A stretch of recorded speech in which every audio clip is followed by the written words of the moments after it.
My mother-in-law casually broke the news to my stunned self. We're going to be living together now. We just remodeled it into a duplex for convenience. The property is in your name, right, Emma? Sorry to bother you, but could you please cover the $80,000 remodeling bill? My mother-in-law and husband laughed triumphantly. Witnessing this, I, filled with resolve, was about to confront them with the truth that even my husband didn't know, along with the evidence. I am Emma Davis, 26 years old. I live a bit away from the downtown, in a nature-rich area, and work an office job while drawing illustrations as a hobby. Lately, I enjoy uploading my drawings on social media and reading the comments on them daily. I have a husband who is 3 years older than me, and we're enjoying our married life in a favorite old farmhouse that we bought right after our wedding. But there has been a visitor to this house once a month since we got married, who always gives me a headache. Emma! Emma!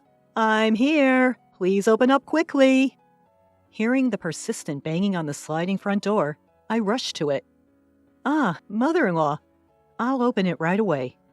Even though there's a perfectly good doorbell right next to the door, I try to make a smile and open the sliding door. There are so many bugs around here. It's so annoying. Is George still at work? Poor thing. Even on Saturday. Oh, I brought some of his favorite food. I see a woman holding a large bag, looking tired from waiting beyond the door. While dealing with her rapid-fire chatter, I paste on a fake smile. The once-a-month visitor is my husband's mother. That is, my mother-in-law. My husband being an only child, she insists on taking care of him even after our marriage. And to my gratitude, she even instructs me on house chores. The last time she came to our house, she rearranged all the food in the fridge, and I had to start the next day's breakfast preparation from hunting down the ingredients. I recall my husband repeatedly telling me before we got married, if my parents ever need care, we'll live together. I want you to understand that. I'm disappointed to think I might have to give up this beloved old house when the time comes, but I've come to accept it. What bothers me more is the thought of living with this mother-in-law 24/7.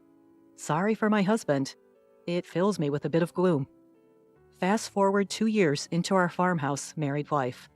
I heard my husband that my father-in-law had slipped on the stairs at home and broke his leg. They will need our help from now on. Let's live together, just as we discussed before our marriage. Yes, I'm worried too, so I think it's a good idea. Can I continue my drawing hobby? I was worried about my father-in-law's health, so I agreed without hesitation to move in together. However, I was anxious that being caught up in housework and taking care of my in-laws might rob me of the time for my hobby of drawing. Whether he was aware of my anxiety or not, my husband just said, "I want you to prioritize the house," and left the room, headed to his office. Being left alone in my room, I felt like I had half given up on my selfish husband. While looking back at the illustrations I had drawn up until now, one by one, I began to sort out my feelings. Just as I had made up my mind to live with them, an unexpected event occurred. While I was working as usual at my workplace, I suddenly felt numbness in my hands and feet and was instantly overwhelmed by intense dizziness and collapsed. Thanks to a colleague who immediately called an ambulance, my life was not in danger, but it turned out to be a stroke at a young age after medical examination. Although I had been pointed out high blood pressure in health checks before, I regretted neglecting it without going to the hospital. Including detailed examination, surgery, and rehabilitation, the hospitalization period turned out to be about 2 months. From the discovery of the disease to the hospitalization progressed at a brisk pace, and she realizes that her husband has given her very little concern. After being diagnosed with a stroke at a young age, I took out my phone with trembling hands and called my husband right away. The only thing I could hear from the phone was a disappointing voice saying, "I see, so the living together will be postponed, huh?" I couldn't respond to the fact that he was worried about the future life at my in-laws' house, not about my body. Since my father-in-law is still in the hospital with a fracture, there was no need to worry about caregiving, which was a blessing in disguise that I could focus on treatment. Also, since we don't have children, there's no need to worry about that. Suddenly, the face of my mother-in-law, who always says, "I want to see my grandchild's face soon," every time we meet, pops up, and as if to shake it off, I picked up the sketchbook nearby. Recently, I've been too busy preparing to live with my in-laws and going through examinations since I collapsed to have time for my favorite illustrations. Once I start living with my in-laws, I'll probably lose even more time to draw. I decided to think of this hospitalization period as the last free time that God has given me, and decided to fully enjoy my hobby. When this period is over, I decided in my heart to do my best for my husband and in-laws, whether it's housework or anything else. The 2-month hospital stay ended in a flash, and finally, the day of discharge. My husband casually asked if he should come to pick me up, but I wanted to spend some time alone until I got home, so I declined, feeling a bit guilty. While I was in the bus, I saw the familiar landscape outside the window and realized that I was already near home. The sunlight hitting the beautiful green leaves was dazzlingly sparkling, making me feel indescribable as I thought, this is goodbye to this rich, natural place. Since my in-laws' house is located relatively close to the city center, my life will change drastically from now on. Feeling a little lonely, I slowly got off the bus at the familiar bus stop. As I was heading towards my soon-to-be farewell home, I suddenly stopped in my tracks at the sight that appeared before me. There was supposed to be my favorite old private house here, but instead, there was a house I had never seen before. Since I had been in the hospital for about 2 months, I checked the position of the surrounding buildings and the way I came, wondering if I had mistaken the location. But it was not a mistake after all. There's no use wandering around, so I timidly pressed the intercom of the house.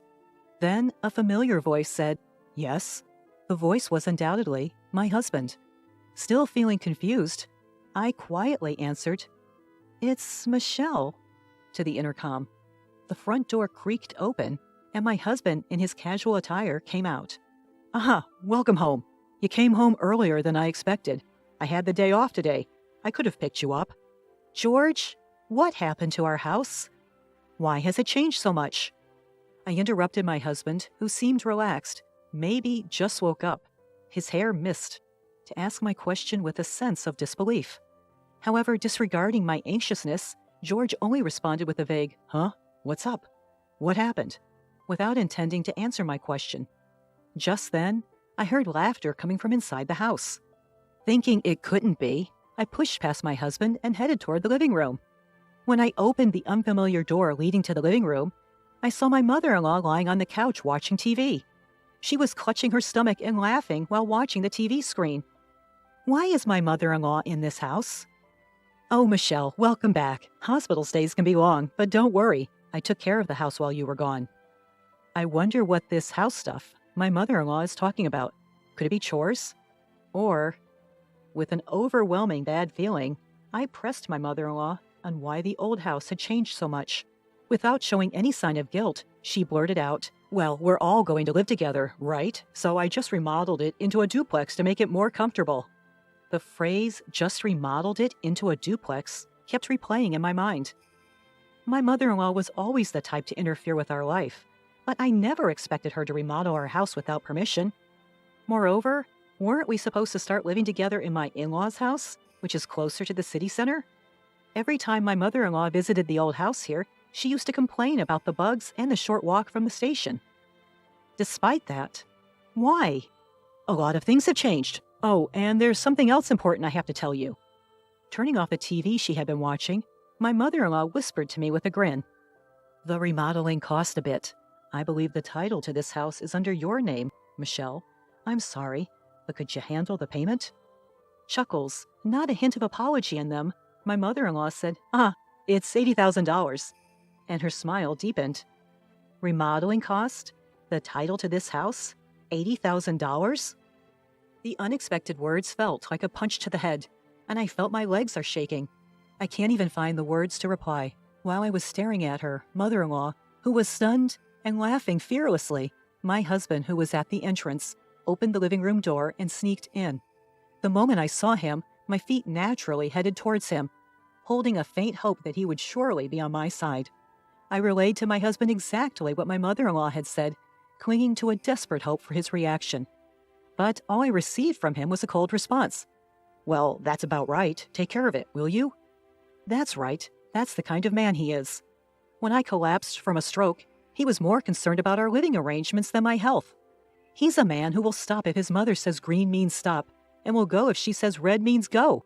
A man who always thinks his mother is right. The discomfort and dissatisfaction I'd felt toward my husband escalate once it flooded. I was done.